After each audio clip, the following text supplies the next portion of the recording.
Yeah, they're pretty useless. I came across this Reddit post the other day, actually maybe yesterday, and it was talking about how people who review Linux distributions are actually really bad at reviewing Linux distributions. And in this thread, there's a lot of really good points made. The original poster here, he spends his time talking about how it's always a first impression video. There's never a deep dive into the actual distribution, bugs, quirks, any sort of upstream contribution, any changes to the Linux kernel, things of that nature. He's complaining that really all it is taking us through the different wallpapers, the different color options, how the desktop environment has been edited from its vanilla counterpart, and so on. And, that's all really true. I tend to agree with this person that people who review Linux distributions on YouTube are unnecessary 100% of the time. And that's coming from someone who has a YouTube channel devoted almost entirely to Linux. I agree, my job, if you can call this a job, I don't get paid. My job is pretty useless and unneeded, and I don't really have any hot takes, nor does anyone else who reviews these distributions. Most of the time, yeah, the videos just center on, look at these big pretty buttons, like come down over here, look at these big pretty buttons. These are the big pretty buttons on this distribution. Oh, look at this, we have a menu. Look at this menu is all these big pretty buttons on this distribution. Hey, check this out, virtual desktops. Isn't that awesome? I recommend this distribution. All true, 100%. No argument against that. A little bit further down, let's find it. This gentleman, Irritative Sev? Whatever. Irritated Sleeve. Distro review videos in general are usually almost entirely useless because distros aren't usually all that different from one another. 100% absolutely correct. 99.9% of the differences distros to distros are philosophical, release model, binary source, blah, blah, blah, blah, blah. The remainder boils down to, is the maintenance team large enough and competent enough, and do they do anything really weird or really interesting? The answer to that is no. The answers to the last two questions are normally yes with few exceptions and no with few exceptions respectively. There simply isn't any meat there for a long-form video, nor is it necessary in any case. You just find a philosophy that aligns with yours, a distro that fits your purpose, or else look for one that does do something you find interesting. Yeah, so let's talk about the underlying reason why distributions on Linux don't matter. Because they don't. The real reason why Linux distributions don't matter is because Linux isn't a distribution kernel. There is the kernel, the Linux kernel. And that kernel, yeah, there's some variations like the LTS, long-term support kernel, the Zen kernel, the mainline kernel, and then depending on the distribution, where in that development cycle they're supporting it. But the kernel is the kernel, really. It's going to talk to your computer the same way, regardless of what is sitting on top of that. I have a video that I put out maybe a year ago talking about what a kernel actually does, how it interfaces with the hardware, the metal of your computer, and how that gets translated through a desktop environment to stuff you see visually on the screen. But yeah, so if you're expecting someone to talk about the differences in Linux distributions, there's nothing there because there's no differences there. It's like saying, let's talk about the differences between Windows 11 and Windows 11 with a different color palette. And the conversation starts and ends at the different color palette. NT is still the computer, right? That's the kernel for Windows. NT is still the computer. Whatever Mac OS's quasi-Unix kernel that they've got going on, it's going to be the same regardless of how you mod the environment. And so, of course, there's no difference there. So the question becomes, at least in my mind, why are these sorts of distribution review videos so popular on YouTube? Both from the consumer standpoint and the production standpoint. Like, there's a lot of people making these videos, but there's even more people consuming them. And maybe you're like, still as Water 1994 who just watches them for, I don't know, the rage, just wants to be mad. Or maybe you're someone who actually gets some sort of value out of these videos, and I think it's worth it to try to understand where that value is coming from. And there's really, I guess, two ways that I want to approach this. Number one is through the lens of people who actually create and maintain distributions. Now, the bulk of Linux distributions really is just makeup on a pig. Some, small dev team gets together, they take an already well-established distribution like Debian, then they mod it, they tweak it, they put menus in different spots, they add a color palette switcher, a dark mode, they change the icons, the mouse cursor, that sort of thing, and then they release it. And that's kind of the extent of their customization. I guess, what's the word I'm looking for? More respectable distributions might contribute upstream for development. And back before Elementary OS kind of exploded, there was a lot of work being done on Elementary OS that was being adopted by larger distributions like Ubuntu or the GNOME project, taking some of the design philosophy from Elementary OS and incorporating it into their upstream distributions. And I think that's a more respectable way about maintaining a distribution, but still largely useless. That development can happen and does happen through community support without having to create and maintain your own distribution. But then there are the distributions that are kind of like the tentpole distributions, really the only distributions that matter. And they're pretty few compared to like the large swath of distributions that exist for Linux. I would say I'm going to go with 4. You guys can comment down below if you disagree. But I'm going to go out on a limb and say there are really only 4 distributions that matter, if I'm being honest. Distribution 1 that matters is Debian. There's so many distributions based on Debian, or rather, Ubuntu is based on Debian, and there are so many distributions based on Ubuntu. But when you dig back far enough, you hit the bedrock that is Debian. So Debian, I would say, is probably the most important distribution. I think Fedora is a really important distribution. I think Arch Linux is a really important distribution. And I think Gentoo or Gentoo is a really important distribution, even though I would never, ever, ever recommend anyone installing and compiling Gentoo on their computer unless you just like, unless that fills your bucket, right? If that's what you enjoy doing and it's a hobby more than, trying to get a productivity machine up and running, you don't really need to get into Gentoo.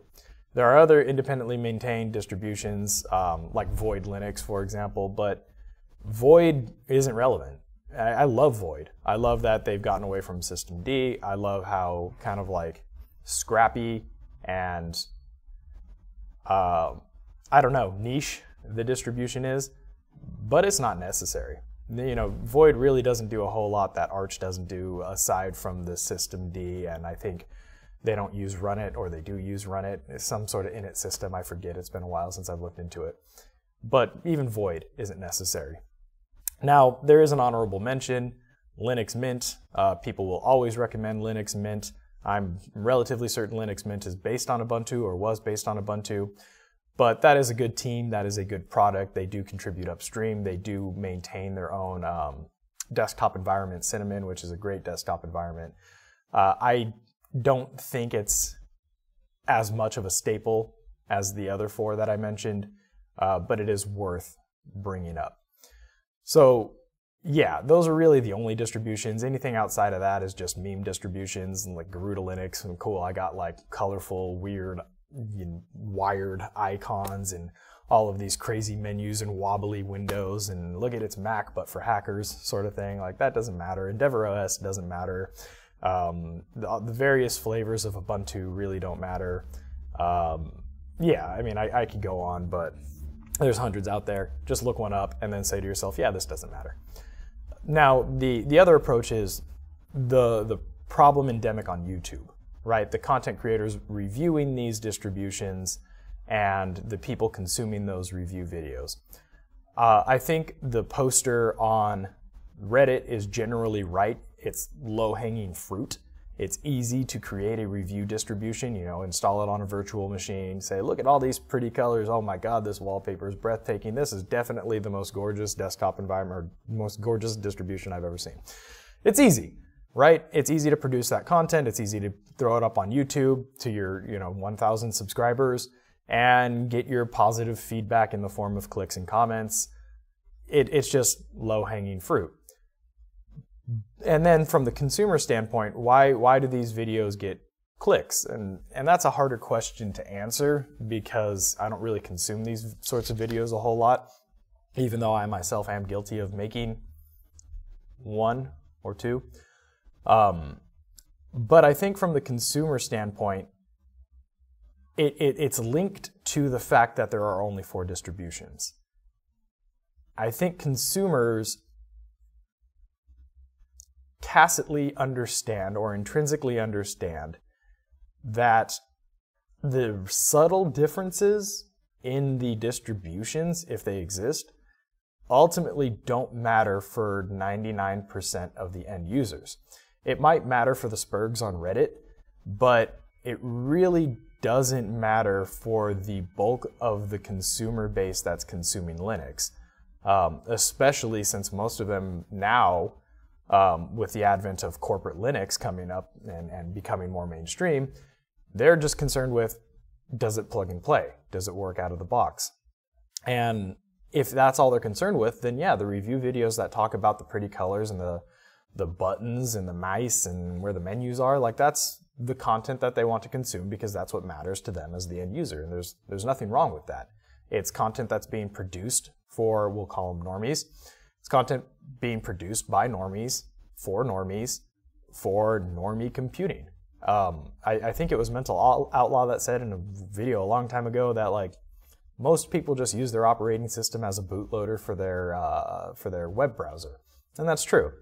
And so when you're looking as a normie at these sorts of YouTube videos that review distributions and they're talking about, hey, this is my cool browser, this is how you get these pretty colors, this is how you get a dash to dock on GNOME. Oh my God, dash to dock on GNOME. Yeah, that's all they care about. They're not going to care about like whatever esoteric package that's different from Void and Arch Linux. They don't care. They don't care. Does my computer turn on? When it turns on, does it work? When I plug in my peripheral devices, do they work? Can I load Google Chrome? That's really all they care about. And so that's, I guess, from the consumer standpoint. Now, is there value outside of that for distributions to really only be cosmetic changes? And I kind of alluded to this earlier, but I think generally the answer is yes. One of the beautiful things about Linux is the ability to fork projects and to put your own take and put your own spin on projects, because we don't have, or Linux doesn't have, a corporate overlord to answer to. There's no decision, aside from like decisions in the kernel, there's no decisions being made from one giant mega corporation at the top that kind of gets filtered down to all the other distributions.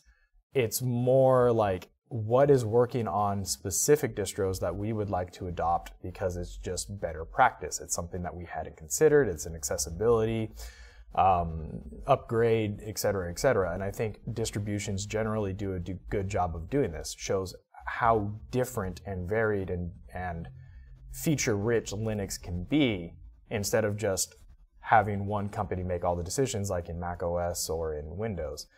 And I think the proof of this really is in the vitriol that GNOME receives. Imagine for a second that GNOME owned GNU Linux. Like, it's not open source, it's closed. GNOME is the desktop environment that shipped with Linux. How many Linux users would get pissed off at that? That this one design philosophy for the desktop environment is the only design philosophy you're allowed to use on the Linux kernel. People either love or hate GNOME, but if that were the case, then development kind of stagnates. Whatever GNOME decides to do with their desktop environment is de facto law because they're the ones making the decision. And so since we don't have that, since smaller distributions are able to customize GNOME, smaller distributions are able to fork GNOME, like Pop! OS I think is creating Cosmic based off of old GNOME source code, if I'm not mistaken.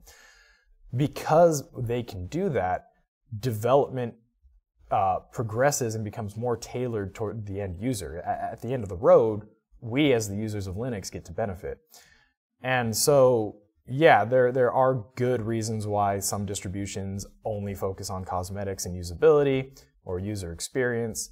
There are good reasons why larger tentpole distributions focus on more things going on under the hood. And I think there's room in the Linux world for both, even though I do agree with the video or the Reddit poster that these sorts of videos are largely useless. If you want to know the ins and outs of a distribution, do your homework. They're so easy to install on a virtual machine. Install on a virtual machine or even a live environment, just boot it on a USB. Spin it for a couple days and then you'll know whether or not you like it. Most of the time it doesn't matter. 90% of the people out there distro hopping are really just desktop environment hopping anyway. So, play around with your different desktop environments, see what really kind of floats your boat or not, and then settle on one and stop distro hopping. And I think that's really all I have to say on the subject, but I appreciate the conversation here on Reddit. Good post and 100% agree.